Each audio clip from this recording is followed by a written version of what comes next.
السلام علیکم دوستو، ایران نے ایک بڑا خطرناک حملہ کیا ہے اور یہ حملہ اسرائیل کے اوپر کیا گیا ہے۔ اتنا خطرناک حملہ تھا کہ شاید میں اپنے الفاظ میں بھی بیان نہیں کر سکتا۔ آج سے پہلے اتنا بڑا اور خطرناک حملہ شاید میں نے نہیں دیکھا۔ یہ فوٹیج میرے سامنے چل رہی ہیں،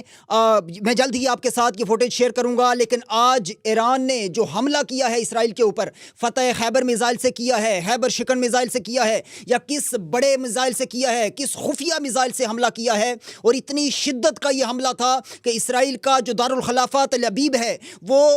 گونج اٹھا ہے۔ اتنی خطرناک آوازیں، اور وہاں پہ سب کچھ ملیا میٹ کر دیا ہے، سب کچھ مٹا دیا ہے۔ اور یہ اتنا خطرناک حملہ تھا کہ اب تک کی جو اس وقت رپورٹس آ رہی ہیں کہ اس وقت تک جو پچھلے ایک بڑے عرصے سے یعنی سالوں سے جو ایک چپکلش چلی آ رہی تھی ان پوری مشرق وسطیٰ کے مختلف ممالک کے درمیان، اب تک کا ان سارے حملوں میں سے اب تک کا سب سے بڑا حملہ یہ کنسیڈر کیا جا رہا ہے۔ یعنی ایران نے اتنا سخت حملہ کیا ہے، اتنا بڑا جوابی وار کیا ہے، جیسا کہ ایران کہہ رہا تھا کہ ہم نے اپنی اصلی طاقت کو ابھی بچا کر رکھا ہوا ہے، اور اب یہ نظر یہ آ رہا ہے کہ وہ طاقت استعمال ہو رہی ہے، یعنی اس طاقت کو بروئے کار لایا جا رہا ہے اور اس کو باقاعدہ استعمال کیا جا رہا ہے۔ اگر واقعتاً یہ طاقت استعمال ہوئی ہے تو اب یہ معاملہ کہاں تک جائے گا؟ اور ابھی یہ فوٹیج جو ہمارے سامنے چل رہی ہیں، یقین جانے کہ دل خوش ہو گیا ہے اس کو دیکھ کر کہ جس طریقے سے ایران نے اسرائیل کے اوپر اتنی زبردست ایک کاری ضرب لگائی ہے کہ اس وقت جو ہے وہ اسرائیلی بھاگنے پہ مجبور ہو گئے ہیں۔ دوسری طرف امریکی فوجی جو ہر جگہ سے انخلا کا راستہ ڈھونڈتے ہیں، بھاگنے کا راستہ ڈھونڈتے ہیں، افغانستان ہو، عراق ہو، چاہے کوئی بھی ملک ہو جہاں پہ حملہ کرنے کے لیے آتے ہیں، پہل حملے میں کرتے ہیں لیکن اس کے بعد بھاگ جاتے ہیں۔ اب بھی جتنے خلیجی ممالک اس وقت ہیں وہاں سے امریکی بھاگ رہے ہیں، اور اسرائیل کے اوپر یہ حملہ اس بات کی نشاندہی ہے کہ ایران کے پاس اتنی خطرناک طاقت ہے، ایران کے پاس میزائل طاقت اتنی خطرناک ہے، ایران کی ڈرون طاقت اتنی خطرناک ہے کہ اسرائیلی بالکل بے بس ہو گئے ہیں، امریکہ بالکل بے بس ہو گیا ہے۔ ٹرمپ کی دھمکیاں رہ گئی اور اسرائیل نے یہ سارا معاملہ کر دکھایا۔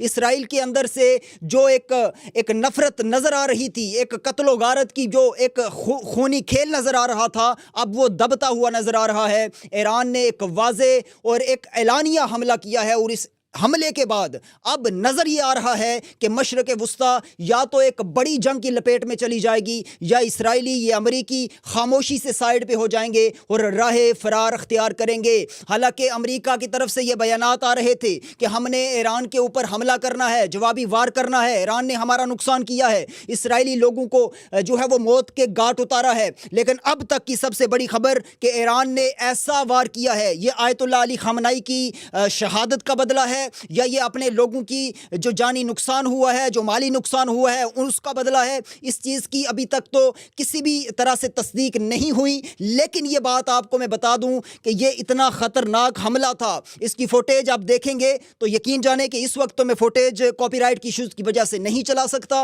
وجہ یہ ہے کہ ہمارا تقریباً سوشل میڈیا جو ہے وہ اسی یہودی لابی کے ہاتھ میں ہے۔ اب اگر آپ یہ ویڈیو دیکھنا چاہتے ہیں، انسٹاگرام پہ جائیں، ایکس اکاؤنٹ پہ جائیں، آپ کو یہ ویڈیوز بھی مل جائیں گی، لیکن اسرائیل کی تباہی کے یہ مناظر دیکھ کر آپ کا دل یقینی طور پہ باغ باغ ہو جائے گا۔ اس قدر ظالمانہ قسم کا جو ایک نقطہ نظر تھا اسرائیل کا، امریکہ کا، اب وہ دبتا ہوا نظر آ رہا ہے، اور اس ایران نے واضح کیا ہے کہ وہ واحد ایسا اسلامی ملک ہے جو اتنا خطرناک ریٹیلیٹ کر سکتا ہے۔ اس کے ایران کے اندر اتنی طاقت، اتنی پاور، اتنی صلاحیت ہے کہ وہ ایسا ریٹیلیٹ کر سکتا ہے کہ جس کے بعد تمام ایسی یہودی صہیونی طاقتیں ختم ہو جائیں گی، ملیا میٹ ہو جائیں گی۔ اور یہ بات یاد رکھیں، ایران کے پاس اتنی بڑی بڑی تنظیمیں، مضبوط تنظیمیں ہیں کہ جو ایران کو اس قدر مضبوطی اور طاقتور انداز کے ساتھ سامنے لا سکتی ہیں کہ جس کا مقابلہ شاید ہی ان یہودیوں میں سے کوئی کر سکے۔ امریکہ بے بس ہو گیا ہے، اسرائیل بے بس ہو گیا ہے، بھاگنے پہ مجبور ہو گئے ہیں، لیکن اب اگلا آنے والا جو مرحلہ ہے، اگلا آنے والا جو ٹائم ہے، جو وقت ہے، چاہے وہ 10 گھنٹے ہوں، 12 گھنٹے ہوں یا 24 گھنٹے ہوں، وہ انتہائی اہم ہے ناظرین، انتہائی اہم ہے، نظر رکھیے گا اس پورے معاملے کے اوپر، کیونکہ یہ خبر اتنی خطرناک خبر تھی، یہ خبر ایران کے لیے اتنی خوش آئند خبر تھی، ایران کی پاور کو اس قدر اس نے زبردست اور پازیٹیوٹی کے ساتھ اس نے متعارف کروایا ہے۔ اگر یہ واقعتاً ایران نے اپنا اثر و رسوخ قائم کر لیا، اپنی اتنی زبردست اور طاقتور پہچان کروا دی، تو یقینی طور پہ ہمیں یہ امریکی یا اسرائیلی بھاگتے ہوئے نظر آئیں گے ہر جگہ سے، اور عرب ممالک بھی ہینڈز اپ کر دیں گے، کیونکہ ایران اپنی اصلی طاقت دکھا رہا ہے۔ اب ایران نے ابھی تو اعلان وہ کیا ہے کہ ابھی اصلی طاقت نہیں دکھائی، لیکن اتنے بڑے حملے کے بعد بھی اگر اصلی طاقت باقی ہے تو پھر سوچیں آگے کیا ہوگا۔ پھر وقت کے لیے اپنے میزبان ذیشان سلیم کو اجازت دیجیے، واپس آئیں گے اور آپ کے سامنے نئی اپڈیٹس رکھیں گے۔ اللہ حافظ۔